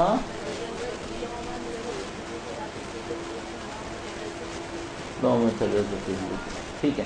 اچھا, ہم کوشش یہ کریں گے وہ جو میں نے کہا دعا کو لکھ لیں, ٹھیک ہے, اور ترجمے کے حساب سے پڑھیں. رواں عربی بغیر ترجمہ سوچے مت پڑھیں, یعنی ایسے ہی پڑھتے چلے جائیں بغیر ترجمے سے میچ کر کے پڑھیں. بھائی یہ وجہ کہتے ہیں چہرے کو, صحیح ہے نا, اس طرح کر کر کے ایک ایک لفظ کو دیکھ لیں تاکہ جب آپ عربی پڑھیں تو آپ نزدیک مفہوم بالکل واضح ہو. اچھا, اس میں خدا سے دعا کیا کی ہے. اچھا, عملاً کیا کیا ہے. عملاً یہ کیا ہے, پانی چہرے پہ ڈالا ہے, گندگی پہلے ہٹا چکے تھے, صحیح نا, مثلا اگر چکنائی وغیرہ تھی وہ پہلے ہٹائی جا چکی تھی, اس کے بعد پانی چہرے پہ ڈالا ہے. تو گندے چہرے پہ ڈالا ہے, صاف چہرے پہ ڈالا ہے. اصولی بات تو یہ کہ صاف چہرے پہ پانی ڈالا ہے, پھر اس پانی کو ڈالا ہی کیوں ہے. یعنی اگر کوئی یہ کہے کہ میں نے پانی ڈالا ہے تاکہ چہرہ فریش رہے, تو پہلے ہی دھو چکا ہے وہ تو, ٹھیک ہے. ہاں, اب ہم صرف گندگی صاف کرنے کے لیے نہیں ڈال رہے ہیں, اب ہم ایک تصور کے ساتھ ڈال رہے ہیں. وہ تصور کیا ہے, خدایا میرے چہرے کو اس دن نورانی کر دے. بس ہدف اب ظاہری پاکیزگی نہیں ہے, ظاہری جسم کی صفائی نہیں ہے, بلکہ ہدف یہ ہے کہ اس وضو کے ذریعے خدا تعالیٰ میرے چہرے کو نورانی کر دے. کس دن نورانی کر دے؟ جس دن بعض لوگوں کے چہرے سیاہ پڑ رہے ہوں گے, ٹھیک ہے. اب دیکھیں اس میں جو تصور آیا وہ پھر کیا آیا, دو باتوں کو مسلسل آپ دیکھتے رہیں گے. نمبر ایک, قیامت کی یاد آ گئی اس دن, ٹھیک ہے، یوم اس دن، اور اس دن وہ قیامت کا دن ہے، ٹھیک ہے. اور دوسرا جو مفہوم لیا ہے وہ یہ کہ جسم کا ظاہر کچھ اور ہے، باطن کچھ اور ہے. ظاہر میں کچھ ہے لیکن جو اصل باطن ہے وہ یہ کہ یہ نورانی ہے یا یہ تاریک ہے. تسود فیہ الوجوہ، صحیح، یا یہ نورانی ہے یا یہ سیاہ ہے. کون سا؟ باطنی. اچھا اب یہ دیکھنا ہوگا کہ جو ظاہری نورانیت ہوتی ہے یہ کہاں سے آتی ہے، اور یہ جو چہرہ باطن میں تاریک ہو جاتا ہے یہ کیسے آتا ہے. اگر آپ کے ذہن میں نے آپ کو ایک قول پچھلی دفعہ سنایا تھا شاید، پتہ نہیں میرے ذہن میں نہیں آ رہا کہ میں نے یہاں پہ عرض کیا آپ کی خدمت میں نہیں عرض کیا، جس میں عرض کیا تھا کہ مولانا نے فرمایا تھا طلبت نور القلب فوجدتہ فی التفکر والبکاء. نہیں عرض کیا؟ بس اس قول کو دیکھ لیجیے گا، درود بھیجے گا محمد و آل محمد.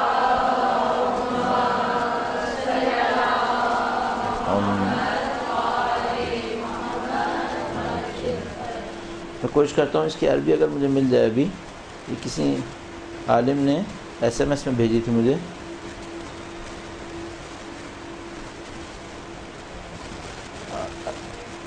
البتہ میں اس فیور میں بہت زیادہ نہیں ہوں کہ ہم بہت زیادہ ایس ایم ایس کے اوپر اقوال بھیجیں. بہت زیادہ سلیکٹڈ لوگوں کو بھیجنا چاہیے تاکہ وہ لوگ پریشان نہ ہوں، ورنہ ہماری بعض اوقات بھیجنے سے لوگ پریشان ہو رہے ہوتے ہیں.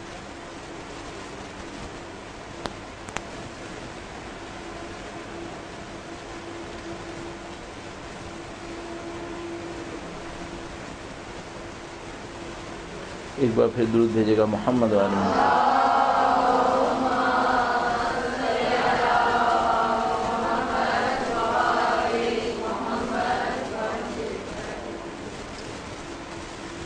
شاید میں مس کر گیا ہوں کسی بھی وجہ سے.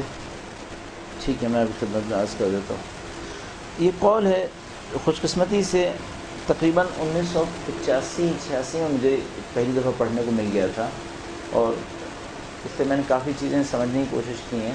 اور میں کوشش کرتا ہوں جہاں کہیں مجھے آٹوگراف دینا ہو بہت ساری جگہوں پر میں اس جملے کو لکھا کرتا ہوں. امام نے فرمایا طلبت نور القلب فوجدتہ فی التفکر والبکاء. طلبت نور القلب فوجدتہ فی التفکر والبکاء. فرمایا میں نے دل کی نورانیت چاہی تو اسے غور و فکر اور گریہ و زاری میں پایا. صحیح، اللہ سے چاہ کہ خدا دل کی نورانیت نصیب ہو، تو دیکھا کہ یہ جو دل کی نورانیت نصیب ہوتی ہے یہ غور و فکر میں ہوتی ہے اور گریہ و بکا میں ہوتی ہے. اس کے بعد آگے چل کے فرمایا کہ میں نے چہرے کی نورانیت مانگی تو اسے نماز شب میں پایا. اسے نماز شب میں پایا. اس کے اور بھی حصے تھے جو میرے ذہن سے ابھی نکل رہے ہیں. ان میں سے ایک حصہ یہ تھا کہ میں نے پل صراط پہ سے گزرنا مانگا، تو اس کا بھی ایک حصہ تھا. اللہ کرے مجھے یاد آ گیا تو میں اب بھی آپ کی خدمت میں عرض کروں گا، ورنہ بعد میں کروں. جو مین پوائنٹ ہے وہ یہ کہ چہرے کی نورانیت کے، باطنی چہرے کی نورانیت کے کچھ اسباب ہیں. صحیح، ان اسباب میں سے ایک یہ ہے کہ کوئی فجر سے پہلے اٹھ پائے، یہ چہرے کو نورانی کر دے گا، باطنی چہرے کو. عجیب بات یہ ہے کہ یہ ظاہری چہرے کو بھی نورانی کرے گا. عجیب بات یہ ہے، یعنی اگر کوئی یہ دستور بنا سکے کہ فجر کی نماز سے، فجر کی اذان سے کم از کم آدھا گھنٹہ پہلے اٹھ سکے، تو اس کا باطنی چہرہ بھی نورانی ہو سکتا ہے، اس کا ظاہری چہرہ بھی نورانی ہو سکتا ہے. اس کے اوپر ہمارے پاس روایات بھی موجود ہیں اور علماء کی سنت میں، سیرت میں اس کے اوپر تاکید بھی موجود ہے. صحیح، خداوندہ اس دن میرے چہرے کو روشن کر دے، سفید کر دے جس دن چہرے سیاہ پڑ رہے ہوں گے، اور میرے چہرے کو سیاہ نہ کر اس دن جس دن لوگوں کے چہرے سفید ہو رہے ہوں گے. ٹھیک ہے، یعنی مجھے مومنین کی صف میں کھڑا کر دے، مجھے ان لوگوں کی صف میں کھڑا کر دے جس نے تیری بندگی کے لیے مثال کے طور پر شب کے وقت قیام کیا ہو، رکوع و سجود انجام دیے ہوں، اور مجھے ان گناہوں سے بچا لے جو چہرے کی نورانیت کو ختم کر دیتے ہیں. مثلا چہرے کی نورانیت کو کون سے گناہ ختم کرتے ہیں؟ بدترین گناہ جھوٹ ہے. جھوٹ چہرے کی نورانیت کو ختم کر دیتا ہے. بے حیائی ہے، بے حیائی سے چہرے کی نورانیت ختم ہو جاتی ہے. اچھا، ہم اہل خواب نہیں ہیں، یعنی ہم خوابوں پہ زیادہ توجہ نہیں دینا چاہتے، کام بھی نہیں ہے ہمارا، یہ فن بھی نہیں ہے یہ. لیکن اگر آپ خواب میں بہت زیادہ اندھیرے دیکھنا شروع کر دیں تو اپنے کام پہ غور کیجیے گا. کیا مشکل ہے کہ آپ خواب میں اندھیرا ہی دیکھ رہے ہیں ہمیشہ؟ کیوں دیکھ رہے ہیں؟ اس پہ غور کیجیے گا. آپ کے ذہن میں وہ قانون رہے جو میں نے آپ کی خدمت میں عرض کیا تھا پہلے کہ ہمیں برزخ میں وہی حالات نصیب ہوں گے جو ہم لوگوں کے دلوں پہ اس وقت طاری کریں گے. ہمیں وہی حالات دیکھنے پڑیں گے برزخ میں. بس برزخ میں نعوذ باللہ تعالیٰ وہ حقارتیں دیکھنی پڑیں گی جو ہم دوسروں کو اس وقت مبتلا کریں گے, اور برزخ میں وہ خوشیاں بھی ملیں گی جو ہم دوسروں کے دلوں میں اس وقت ڈال پائیں گے. صحیح. تو ہم نے خدا سے دعا کی کہ خدایا ہمارے چہرے کو نورانی کر دے اس دن جب چہرے سیاہ پڑ رہے ہوں, اور اس دن چہرے کو سیاہی سے بچا لے جب کچھ لوگ نورانی ہو رہے ہوں گے. صحیح. اس کے بعد آپ نے سیدھے ہاتھ پہ پانی ڈالا اور اس کے فقہی آداب کا خیال کرتے ہوئے آپ نے اس عمل کو انجام دیا, اور اس کے ساتھ جو دعا پڑھی ہے کوئی وہ دعا بتائے گا؟ صحیح. ہم اس کے حصے کر لیتے ہیں, ٹکڑے ٹکڑے کر لیتے ہیں. پہلا حصہ کیا ہے؟ اللہم اعطنی کتابی. ہاں, پہلے کیا مانگا خدا نے مطالب سے؟ خدایا میری کتاب میرے سیدھے ہاتھ میں قرار دے. اور دوسرے الٹے ہاتھ میں کیا قرار دے؟ ہاں, سیدھے ہاتھ میں آپ کی کتاب ہو اور الٹے ہاتھ میں کیا قرار دے خدا؟ ہاں,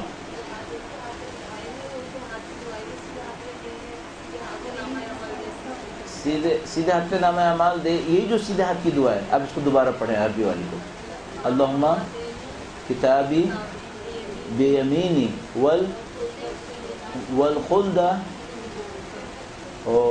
یہ مسئلہ ہو رہا ہے.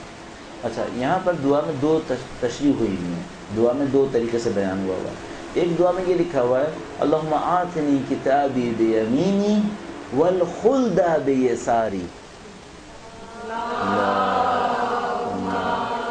صلی علی محمد محمد عجل فرج. ایک بار پھر درود بھیجے گا محمد و آل محمد. صلی علی محمد محمد. ہاں, بس ایک دعا کے انداز میں لکھا ہے اللہم آتنی کتابی بیمینی والخلد بیساری. صحیح. اور دوسرے میں لکھا ہے والخلد بے جنابی. یا آپ نے کیا فرمایا تھا؟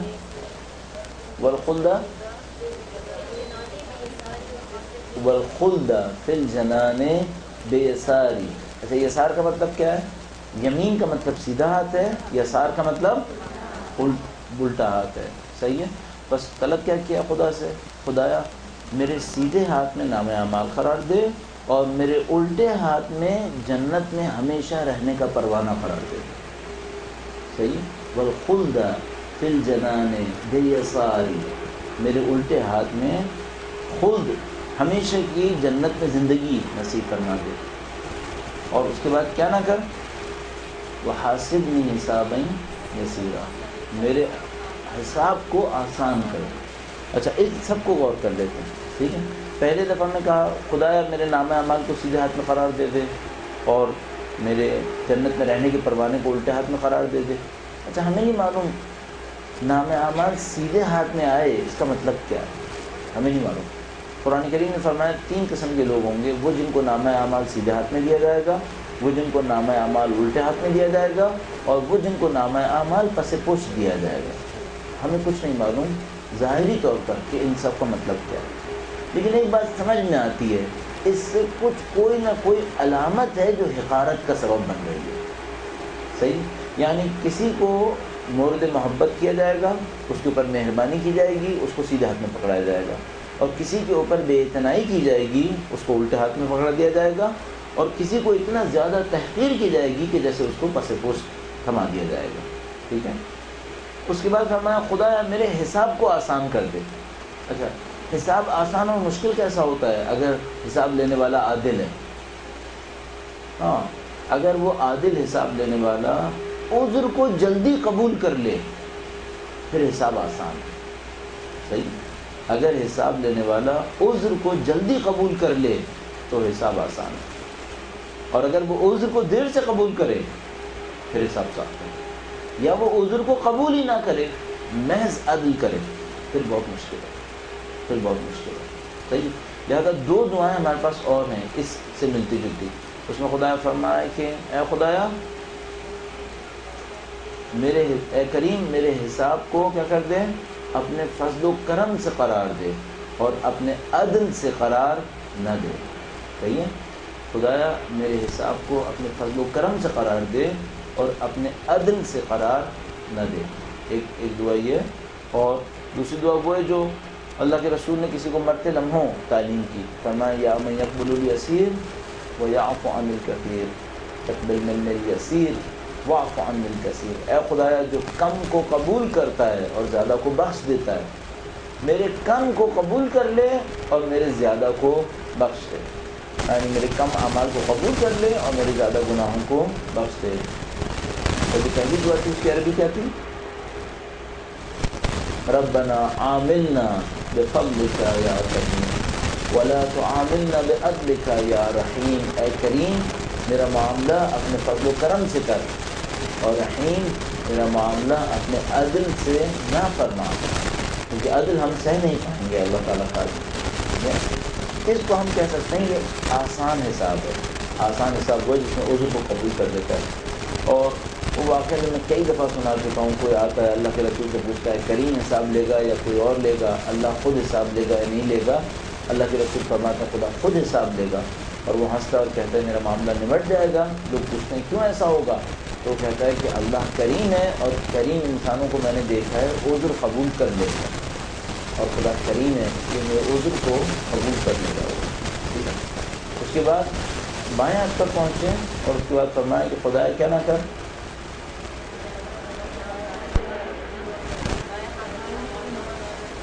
ہاں، اور نفس پشت سے قرار دے۔ ٹھیک ہے؟ یعنی خدا نے بتایا میرے نام اعمال کو بائیں ہاتھ میں قرار نہ دے، نہ میرے نام اعمال کو میرے پس پشت قرار دے، اور پھر دوبارہ دعا یہی کہ خدا میرے حساب کو میرے لیے آسان کر دے، ہاں، اور مجھے آتش جہنم سے محفوظ فرما دے، آتش جہنم سے محفوظ فرما دے۔ اچھا، بائیں ہاتھ کس بات کی علامت بنتی ہے؟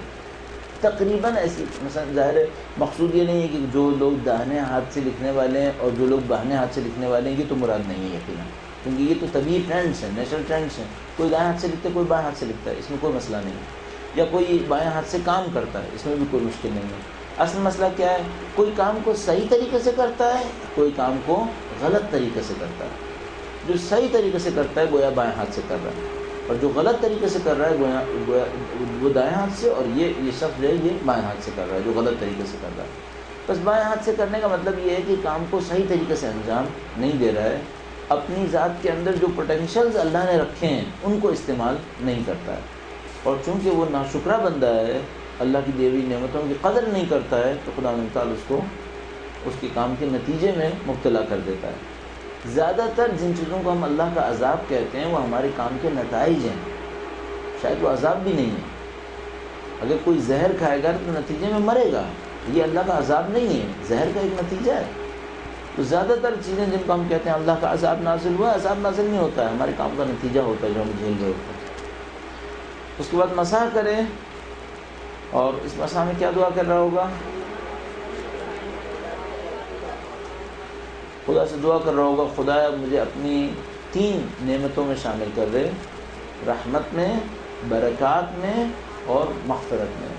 خدایا اپنی رحمت میں مجھے شامل کر لے۔ غشنی کا مطلب کیا ہوتا ہے؟ غشنی کا مطلب ہوتا ہے کسی چیز کو چھپا لینا، ٹھیک ہے؟ یعنی اگر ایک کپڑا کسی کے اوپر ڈالا جائے جیسے اس کا کچھ نظر نہیں آئے تو ہم کہتے ہیں غشہ۔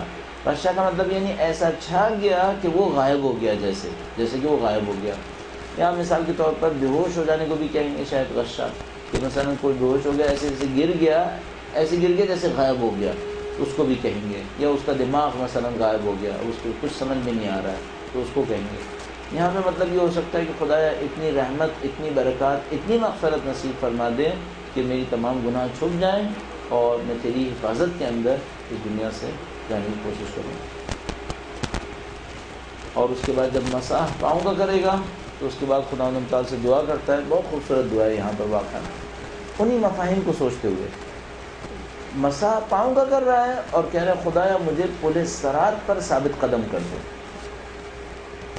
پل صراط پر میرے قدموں کو ثابت کر دے۔ اچھا اب ہمیں دیکھنا پڑے گا کہ پل صراط پر ثابت قدم رہنے والے ہیں کون لوگ، پھر ہمیں روایات کا سہارا لینا پڑے گا۔ اور وہی جیسے وہ طلب تو نور القلب والی روایت تھی جس کا ایک حصہ یہ تھا کہ خدایا مجھے صراط سے گزرنا نصیب کر دے، اور صراط کو گزرنے کا راستہ کیا تھا ان میں نے آپ کی خدمت میں بھی عرض کرنا ہے۔ ان میں سے ایک تھا کہ مومن کی حاجت روائی کرے، جو مومن کی حاجت روائی کرے گا وہ پل صراط کو تیزی سے گزرے گا۔ ظاہر ہے کہ ان تمام چیزوں کی شرط اولیہ یہ ہے کہ اہل بیت کا خیر خواہ ہو، اہل بیت سے محبت کرنے والا ہو، اور جو اس محبت سے محروم رہے گا وہ ان تمام اعمال کے ہونے کے باوجود پل صراط سے گزرنے سے عاجز رہے گا۔ یہ وضو کا حصہ تھا، اور کچھ سمجھ میں آتا ہے کہ اگر کوئی انسان اپنے وضو میں ان چیزوں پر توجہ دے رہا ہو جس کی نشانی وہ دعائیں ہیں جو ہمارے لیے بیان ہوئی ہیں، تو اپنی نماز میں بہتر نتائج کو حاصل کر سکے گا۔ ابھی ہم نماز سے پہلے کے مرحلے میں ہیں، لہذا دو باتیں یہاں پر اور کہی جا سکتی ہیں۔ درود بھیجے گا محمد والے محمد۔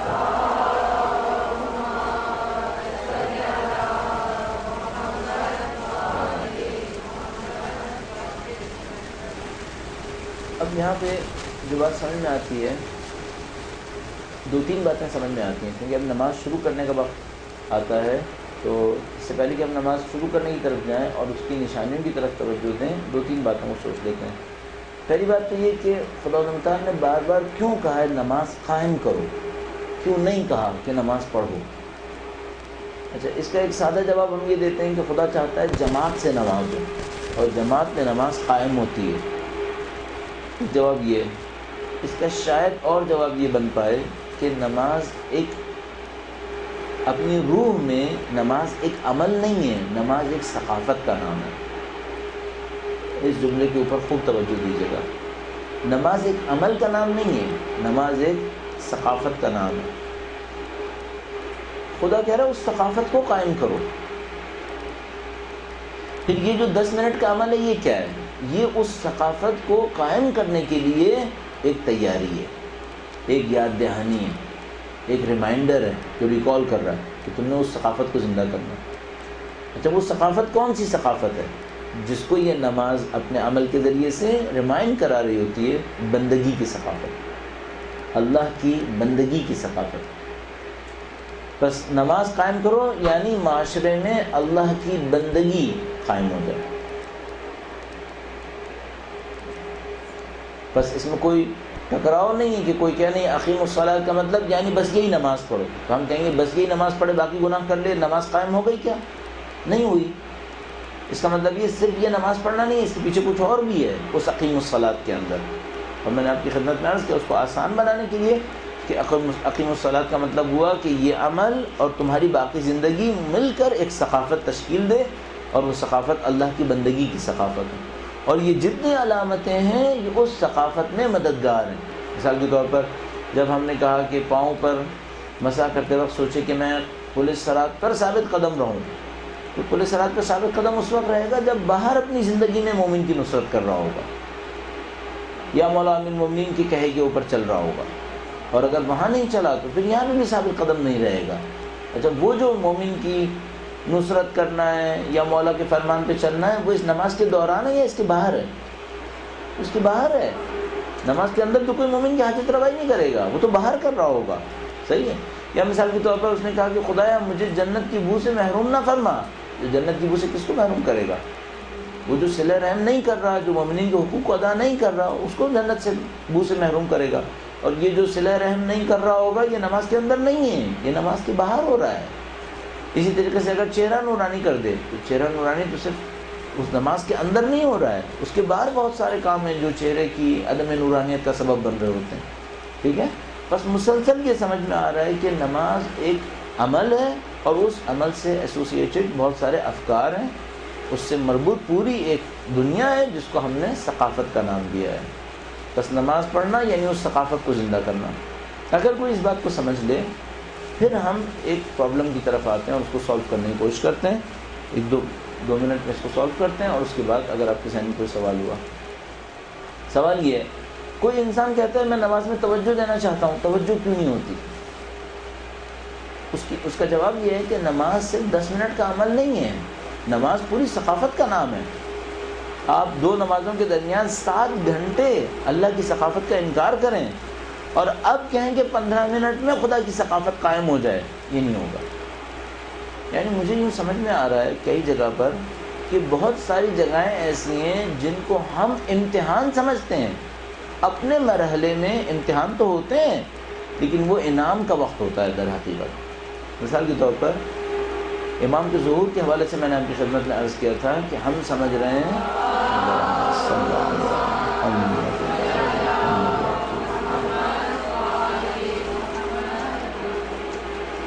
ہم سمجھ رہے ہیں کہ جب امام تشریف لائیں گے تو ان کی نصرت کرنا یہ امتحان ہوگا، اور ہم نے آپ کی خدمت میں عرض کیا تھا کہ وہ تو امتحان تو ہوگا لیکن وہ خود ایک امتحان کی جزا بھی ہوگی۔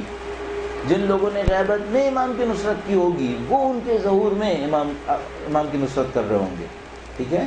بس پہلے کہ امتحان ہوا ہے اس کی جزا اب ہوگی۔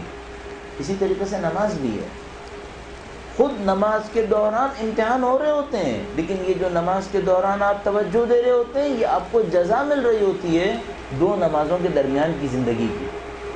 اگر آپ کی 2 نمازوں کے درمیان زندگی اچھی ہوئی ہے تو آپ کو ایک جزا ملے گی۔ جزا کیا ملے گی؟ آپ کی نماز اچھی ہو جائے گی۔ اور اگر آپ کی 2 نمازوں کے درمیان زندگی اچھی نہیں ہوئی، اب اس نماز کا اچھا ہونا بہت مشکل ہے۔ بس جن کی نمازیں اچھی نہیں ہیں ان کو اس پہ تو محنت کرنی ہوگی کہ نماز بہتر کیسے بنے، لیکن سب سے زیادہ کس پہ محنت کرنی ہوگی؟ 2 نمازوں کے درمیان وقت کیسے اچھا گزرے، اس پر محنت کرنی پڑے گی۔ اب ہم اسے اگنور کر رہے ہیں اور یہاں پہ چاہتے ہیں توجہ بن جائے، ایسے نہیں بن پائے گی۔ یہ سب ایک مربوط ہے، ایک خدا ہے جس کی یہ ساری بندگی ہو رہی ہے۔ ایسا نہیں ہو سکتا کہ مثال کے طور پر 2 بجے سے لے کر 6 بجے تک جو بندگی ہو رہی ہے وہ کسی اور کی ہو رہی ہے اور اب 6:30 بجے میں چاہتا ہوں مغرب میں توجہ مل جائے، جبکہ اس کی بندگی نہیں ہوئی ہے پہلے۔ آپ کو بندگی کرنی ہے تب آپ کو اس نماز میں توجہ ملے گی۔ بس نماز کے اقامے کے حساب سے ایک بات سمجھ میں آئی، اقامہ صلاۃ کیا ہے؟ ایک ثقافت ہے، اور اس کو اگر مزید آگے بڑھائیں تو ہمیں سمجھ میں آتا ہے کہ نماز میں توجہ ملنا یا نہ ملنا در حقیقت ایک جزا ہے۔ کس بات کی جزا ہے؟ اس خوبصورت زندگی کی جو 2 نمازوں کے درمیان میں اللہ کی بندگی میں گزری ہے۔ اگر وہ اچھی گزری ہے تو نماز میں توجہ بھی اچھی ہوگی، اور اگر وہ اچھی نہیں گزری پھر توجہ بھی اچھی نہیں ہو پائے گی۔ اب آخری منٹس میں اگر آپ کسی کے ذہن میں اس سے مربوط کوئی سوال ہو تو بیان فرمائیے گا۔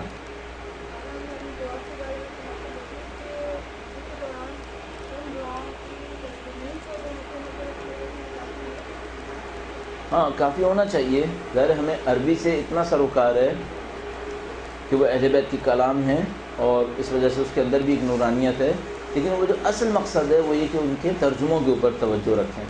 لیکن اگر کچھ دنوں ہی اگر آپ عربی کو دہرائیں، ترجمے کو بھی نظر میں رکھیں تو وہ عربی بھی آپ کی زبان کے اوپر جاری ہو جائے گی، اس کی اپنی ایک نورانیت ہونی چاہیے۔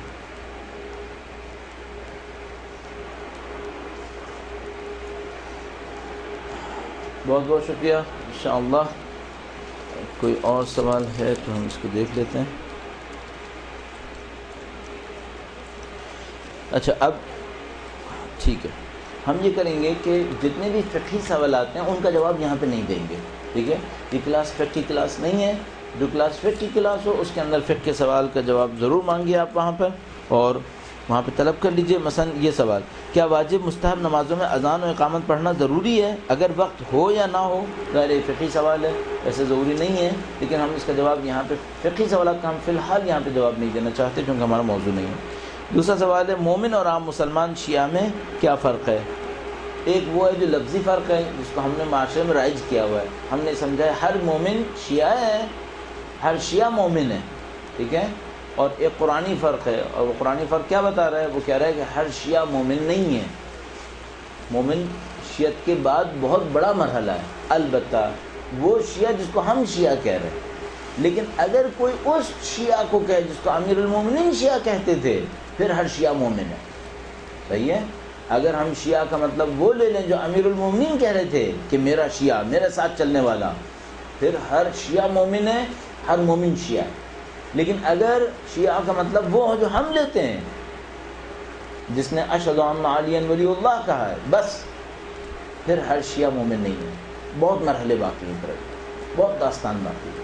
یعنی ہم ہر آدمی کو کہہ رہے ہیں یہ بھی مومن، یہ بھی مومن. ہم نے مومن کہہ دیا ہے اور اس کو مومن تسلیم کر رہے ہیں تو ہو رہا ہے. اچھا ممکن ہے آپ کا ذہن کہ نہیں ہم نے روایت دیکھی ہے کہ شیعہ علی مومن ہے، بالکل صحیح ہے. وہ شیعہ جس کو اہل بیت شیعہ کہتے ہیں وہ قطعاً مومن ہے، میں کوئی شبہ ہی نہیں ہے. لیکن کوشچن یہی کہ کیا ہم سب وہ شیعہ ہیں؟ مشکل ساری یہاں پر ہے. ہم لوگ ڈیفینیشنز کو چینج کر کے اصطلاحات کو استعمال کر رہے ہیں. جی ہاں، جی ہاں بالکل. آیہ کریمہ ہے کہ اے وہ لوگ جو ایمان لائے ایمان لے آؤ. اسی طرح جیسے ایک آیہ کریمہ ہے موتوا قبل ان تموتوا، مرو اس سے پہلے کہ مرو. یہ دونوں جملات اس بات پہ دلیل ہے کہ ان دونوں کی درجات مختلف ہیں. بس یہ جو کہا ہے موتوا قبل ان تموتوا، مرو اس سے پہلے کہ مرو، اس کا مطلب ہے پہلے والا مرنا کچھ اور ہے، دوسرا مرنا کچھ اور ہے. پہلا مرنا معنوی موت ہے، دوسری مرنا طبیعی موت ہے. پہلے مرنے معنوی موت کسے کہتے ہیں؟ معنوی موت بھی دو قسم کی ہوتی ہے.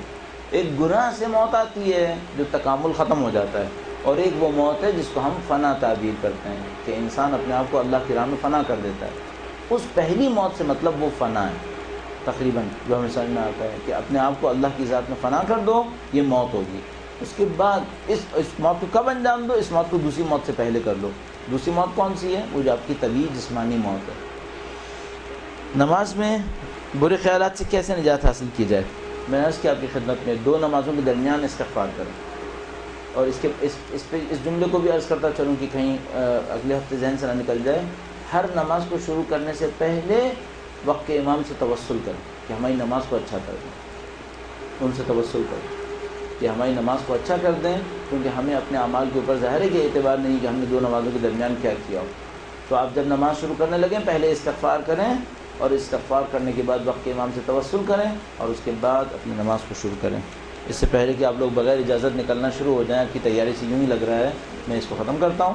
درود بھیجیں محمد و آل محمد. مسلمین و مسلمات بھی کہہ دیں.